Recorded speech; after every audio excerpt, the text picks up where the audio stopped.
আসসালামু আলাইকুম। আজকে প্রথম আমি একটি শিক্ষামূলক ভিডিও করছি এবং আমার ভিডিওটাতে রয়েছে এসএসসি 2026-এর ইংলিশ সেকেন্ড পেপারের ট্যাগ কোশ্চেন নিয়ে টপিকস।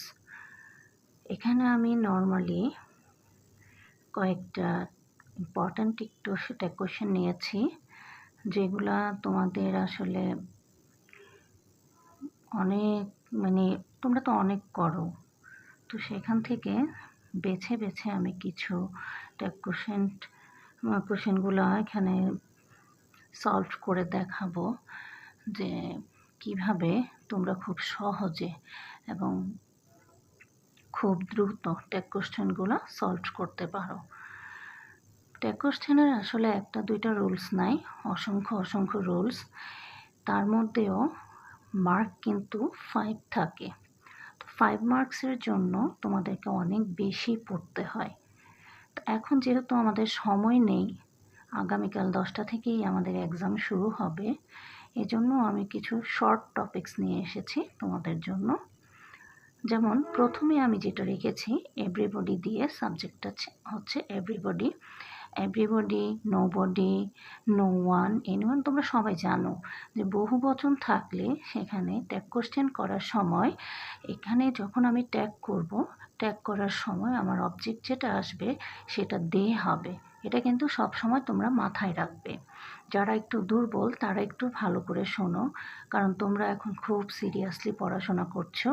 যে বহুবচন যখন থাকবে তোমাদের সাবজেক্টে, তখন তোমরা সাবজেক্টটার জন্য দে ইউজ করবা এবং তোমার এখানে সহজ করে দেওয়া আছে অক্সিলিয়ারি ভার্ব ওয়াজ।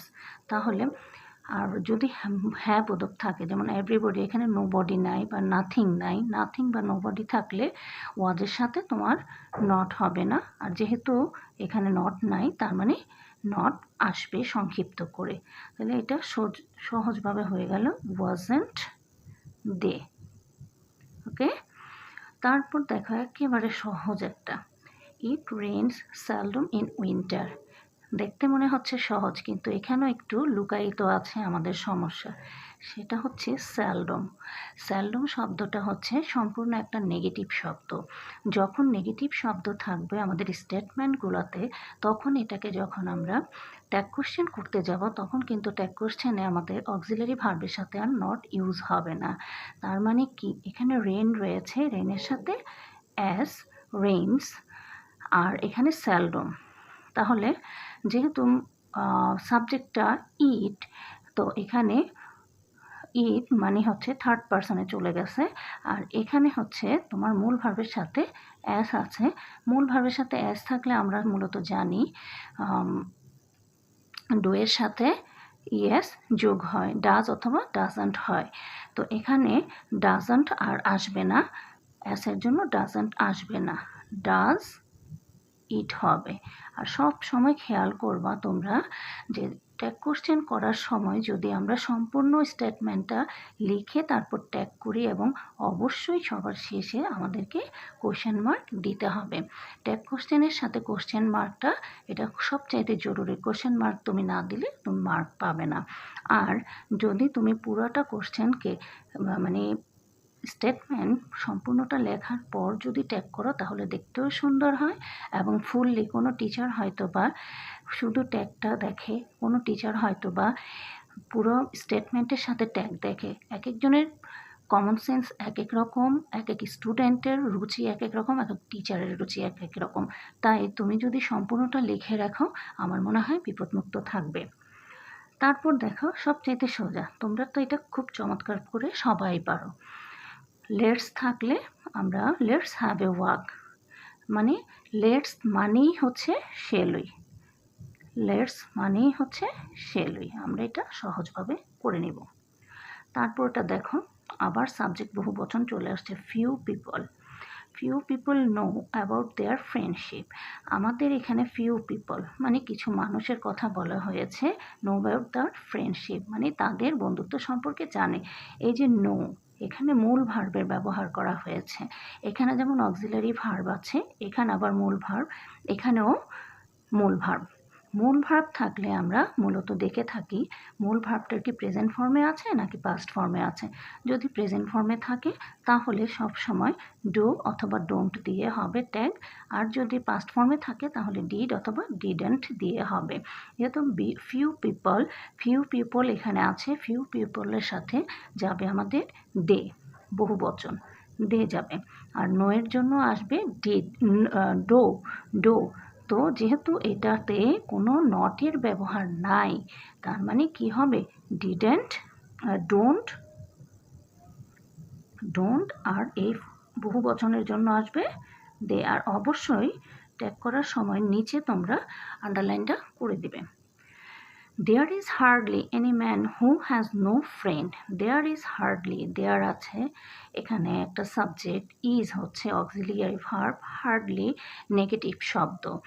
আমাদের তো মূল কাজই হচ্ছে এখানে সাবজেক্ট, অক্সিলিয়ারি ভার্ব, আর এটা পজিটিভ নাকি নেগেটিভ ওয়েতে আছে, অ্যাফার্মেটিভ অথবা নেগেটিভ ওয়েতে আছে সেটা নিয়ে কাজ। তো এখানে দেয়ার ইজ হার্ডলি, ইজ আছে আবার আছে হার্ডলি। হার্ডলি হচ্ছে একটা নেগেটিভ শব্দ, এই যে সেলডমের মতো একটা নেগেটিভ শব্দ।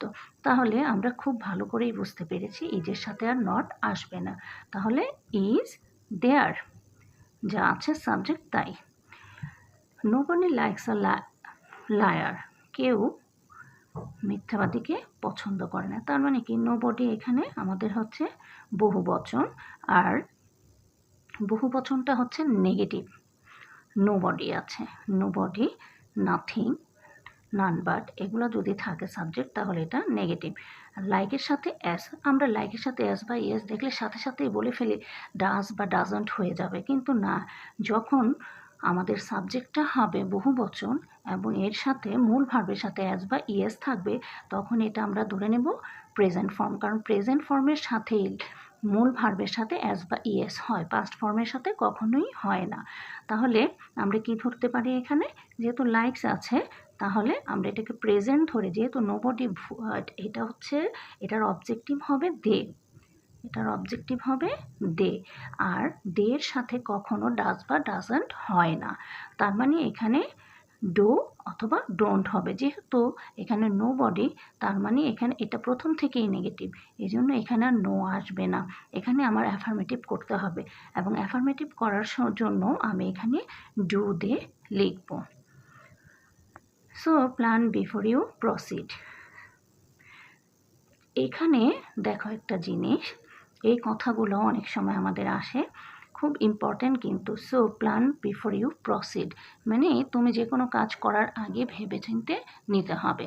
তো এখানে তোমাকে একটা উপদেশ দেয়া হয়েছে, যখন দেখবে কোনো ট্যাগ কোশ্চেনে কোনো স্টেটমেন্টে তোমাকে আদেশ, উপদেশ, নিষেধ এসব করা হয়েছে, বারণ করা হয়েছে, তখন তুমি ওইটা ডাইরেক্টলি, যেমন আমরা লেটস থাকলে শেলই ব্যবহার করি, এমন এখানে যখন আমাকে আদেশ নিষেধ করা হবে তখন আমরা ডাইরেক্টলি লিখব উইল